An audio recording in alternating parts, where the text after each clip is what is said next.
The derelict discovery. The sandstorm on Mars had raged for weeks, scouring the red landscape with unrelenting fury. When it finally subsided, the crew of Ares Base 7 emerged to assess the damage to their equipment. Dr. Samira Khan, the expedition's chief geologist, was the first to notice something unusual through her binoculars, a glint of metal where no metal should be. "Command, we got something at coordinates 47.2 north, 126.8 east, she reported, voice steady despite her racing heart. Definitely not natural formation. Requesting permission to investigate.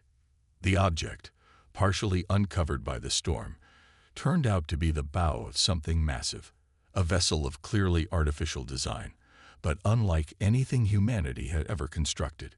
Its hull was composed of an iridescent material that seemed to shift colors when viewed from different angles. Most importantly, it wasn't human in origin. Within 72 hours, the discovery became the focus of the largest joint scientific expedition in human history. The vessel, stretching nearly a mile in length, had been buried beneath the Martian soil for what preliminary dating suggested was at least 50,000 years. The ship, nicknamed Castaway by the media, showed signs of extensive damage, as though it had been in a fierce battle before making an emergency landing on Mars. Dr. Victor Okafor, the renowned quantum physicist, led the team tasked with gaining entry to the ship. "Whatever powered this thing is still active, just barely," he explained during a global broadcast. "It's giving off energy signatures unlike anything in our scientific literature." When they finally breached the outer hull, the exploration team found corridors that seemed designed for beings roughly humanoid in shape, but taller and broader. The air inside was stale but breathable, suggesting the vessel had life support systems that had continued functioning at minimal levels for millennia. In what appeared to be the ship's control center, they discovered the first sign of the vessel's origins, a holographic interface that activated as they approached. The light coalesced into a vaguely humanoid shape, flickering and distorted. "System, partial, restoration," came a voice translated through algorithms developed specifically for this encounter. "Query, authorized, personnel." Dr. Eliza Chen, the team's linguistics expert, stepped forward. "We are humans from planet Earth. We found your vessel abandoned. Can you identify yourself?" The hologram flickered violently.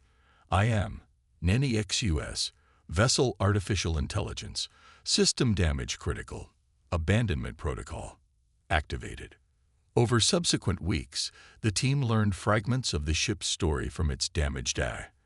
The vessel, properly named Ascendant Dawn, had been a research vessel belonging to a species that called themselves the Valorians. The ship had been abandoned after sustaining critical damage in what the AI referred to as the severing, some kind of catastrophic battle or event. Not salvageable. NEXU was explained during one session. Crew evacuated. Return improbable. Resource allocation protocols dictated abandonment. In simpler terms, as Dr. Chen explained to world leaders, they left it behind because they thought it wasn't worth fixing. News of the discovery sparked global reactions ranging from excitement to terror. Religious leaders called for caution, politicians jockeyed for access, and the scientific community divided between those who wanted to study the ship in place and those who advocated for attempting to activate its systems. 6 months after the initial discovery, a breakthrough came from an unexpected source. Dr. Hiroshi Tanaka, a materials engineer working with samples of the ship's hull, discovered that the material had self-repairing properties when exposed to specific energy frequencies. "It's not dead," he announced to the Joint Scientific Committee. "The ship is in a form of hibernation, conserving energy and slowly repairing itself." This revelation led to the formation of Project Phoenix, a multinational effort to restore the Ascendant Dawn to working condition. The project brought together the brightest minds from every field of science and engineering. Among them was Asham Beki, a 26-year-old prodigy whose unconventional approach to quantum computing had revolutionized the field. The NEXUS AI isn't broken in the way we understand broken, Aisha explained during her first assessment. It's fragmented, pieces of its consciousness scattered throughout the ship's systems. If we can reconnect those fragments, we might be able to access the ship's full knowledge base. For 3 years, Project Phoenix worked tirelessly. Progress was slow and punctuated by setbacks. The worst came when an attempt to jumpstart one of the ship's secondary power systems resulted in an energy surge that killed 2 engineers and set the project back 6 months. Public opinion began to turn against the project, with critics calling it a waste of resources and potentially dangerous. Senator Marcus Blackwood led the opposition, arguing before the United Nations that mankind is not ready for this level of technology. We're children playing with fire.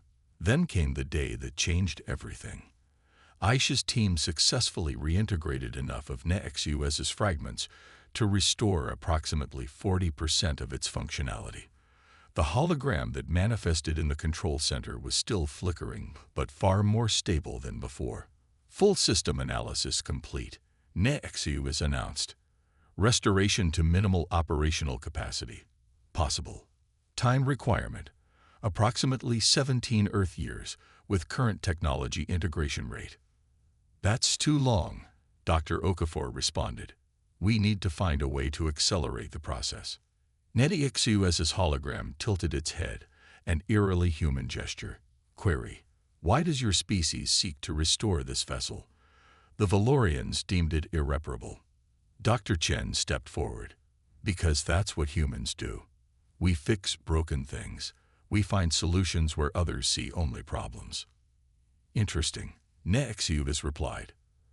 The Valorians abandoned this vessel because its quantum fold drive was irreparably damaged. Without it, the Ascended Dawn was considered worthless. What if we could repair it? Aisha asked, her mind already racing with possibilities.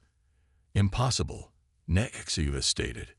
The technology required is beyond your civilization's development stage by approximately 400 years. Aisha smiled. You might be surprised what humans can accomplish when someone tells us something is impossible. As the team digested this information, a message arrived from Earth. Sensors had detected multiple objects entering the solar system at speeds that defied conventional physics. Their trajectory: Mars. NEXUS's hologram flickered rapidly. Alert. Incoming Valorian vessels detected. Probable purpose: salvage operation or evidence elimination. The team exchanged worried glances. After thousands of years, the original owners of the Ascended Dawn were returning, just as humanity was beginning to understand its secrets. How much time do we have? Dr. Okafor asked. Approximately 72 hours until arrival, NEXUS replied. Dr. Khan looked at her colleagues, determination in her eyes. Then we have 3 days to convince them that humanity deserves this ship more than they do. From scrap to superpower, the news of approaching alien vessels sent shockwaves through human civilization. Military forces worldwide went on high alert. Religious congregations held around-the-clock prayer services, and doomsday preppers retreated to their bunkers. But at Project Phoenix, there was no time for panic. If we're going to prove ourselves worthy of this technology, we need to show what we can do with it. Aisha argued during an emergency meeting. We need to get at least one system fully operational before they arrive. Dr. Okafor shook his head. The power distribution system alone would take weeks to understand, let alone repair. Not if we don't try to understand it first, Aisha countered. We've been approaching this all wrong. We've been trying to learn alien technology using human scientific frameworks. What if we just observe what it does and find workable solutions? This pragmatic approach became the new directive. Instead of attempting to decipher the quantum fold drive's theoretical underpinnings, the team focused on identifying damaged components and creating functional replacements. They didn't need to understand why something worked, only that it did. Aisha led a team that developed a makeshift interface between human computers and the ship's systems, allowing them to bypass damaged circuitry. Dr. Tanaka's team created composite materials that mimic the properties of the ship's self-healing hull. Engineers from NASA and its counterparts worldwide worked to adapt human power systems to supplement the vessel's weakened energy core. 48 hours before the Valorian arrival, NAXUS made an announcement. Partial systems restoration achieved. Defensive shields operational at 22% capacity. Communications array restored to 47% functionality. Is that enough to send a message to the approaching vessels? Dr. Chen asked. Affirmative, but inadvisable. NAXUS replied. The Valorians abandoned this vessel. By their customs, they have relinquished claim. However, if they discover that technologically inferior beings have restored what they could not, they may respond with hostility. Dr. Khan stepped forward. Then we need to be able to move this ship. Can we get the engines working? Conventional propulsion is possible at minimal capacity. NAXUS confirmed. Quantum fold capabilities remain offline. As the team worked to bring the propulsion systems online, they made a startling discovery. What they had assumed was battle damage to the quantum fold drive was actually something else entirely. It's not damage, Aisha realized, staring at the schematics. It was sabotage. Someone deliberately disabled it. NAXUS's hologram flickered. Correct assessment. This information was restricted to captain-level authorization. Why would someone sabotage their own ship? Dr. Okafor demanded. The Ascendant Dawn was not a research vessel as previously stated. NAXUS admitted. Primary function. Prototype weapons platform. The quantum fold drive was designed to create localized space-time ruptures as defensive and offensive measures. Project deemed too dangerous by Valorian Science Council. Ordered destroyed. Captain disagreed. Landed on Mars to prevent complete destruction. This revelation changed everything. The ship hadn't been abandoned because it was worthless. It had been hidden because it was too valuable, too dangerous. As the Valorian vessels entered Mars orbit, humanity made its move. Using the restored communications array, they broadcast a message to the approaching ships in the Valorian language, painstakingly reconstructed by Dr. Chen. To the approaching Valorian vessels, the beings of planet Earth greet you. We have restored the vessel you abandoned. We claim it by right of salvage and achievement. We invite dialogue. The response was immediate and hostile. Primitive species detected. Unauthorized technology access confirmed. Prepare for containment and memory extraction. NAXUS translated the subtext. The Valorians intended to retrieve their ship and erase all knowledge of it from human minds and records. Can we run? Dr. Khan asked. Negative, NAXUS replied. Their vessels possess functional quantum fold drives. Escape impossible. Aisha had been silent, her mind racing. NAXUS, you said the quantum fold drive was sabotage, not destroyed. The components are still there, just deliberately misconfigured, right? Correct. Then we don't need to repair it. We just need to restore its original configuration. Working feverishly as the Valorian ships deployed smaller craft toward the surface, Aisha and her team reconfigured the quantum fold drive, not to its weapon specifications, but to a more basic function, creating a localized energy field. As the first Valorian craft landed outside the Ascendant Dawn, NAXUS announced, quantum field stabilized at 18% capacity, sufficient for demonstration purposes only. When the Valorians, tall, slender beings with iridescent skin, entered the ship, they found the human team waiting in the control center. Through NAXUS, Dr. Chen addressed them. We know what this ship was designed to do. We have restored it not as a weapon, but as a vessel of discovery. We ask for the opportunity to prove our worth. The Valorian commander's response was dismissive. Your species is primitive. You cannot comprehend the technology you have stumbled upon. You will surrender this vessel and undergo memory adjustment. Aisha stepped forward. We may be primitive by your standards, but we restored what you abandoned. We didn't just copy your technology. We innovated. We found solutions you overlooked. To demonstrate, she activated the modified quantum fold drive. A shimmering field of energy surrounded the ship, not as a weapon but as a protective bubble. The Valorians' instruments went haywire, unable to penetrate the field to communicate with their main vessels. Impossible, the commander stated, mandibles clicking in agitation. For a Valorian, perhaps, Aisha replied, but not for humans. Your people saw a broken weapon. We saw potential. What followed was 3 days of tense negotiation. The Valorians, impressed despite themselves by humanity's ingenuity, eventually agreed to a compromise. The Ascended Dawn would remain with humanity, but with Valorian observers to ensure the technology wasn't weaponized. In exchange, humanity would share its unique approach to problem-solving.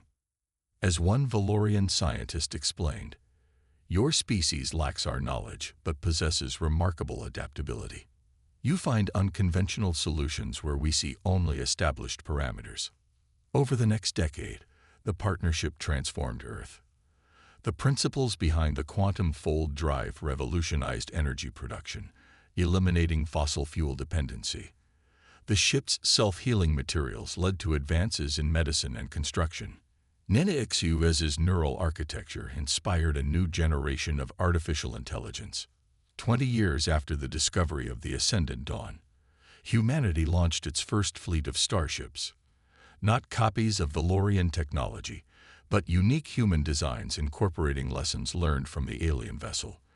Where Valorian ships were elegant and specialized, human vessels were adaptable and redundant, reflecting the species' survival philosophy. When the first diplomatic mission arrived at the Valorian homeworld, the human ambassador, a now middle-aged Aisha Mbeki, was greeted with respect unheard of for a newly spacefaring species. You have achieved in decades what took other species centuries, the Valorian High Council acknowledged. From a vessel we discarded as worthless, you have built a civilization worthy of the stars. Aisha smiled. That's humanity's greatest strength. We see value where others see only waste.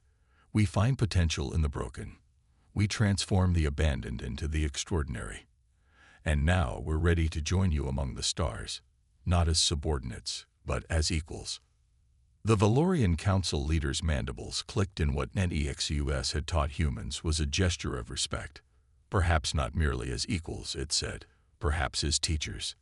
And so humanity took its place among the stars, not through conquest or intimidation, but through the uniquely human traits of determination, adaptability, and the stubborn refusal to accept that anything is truly beyond repair.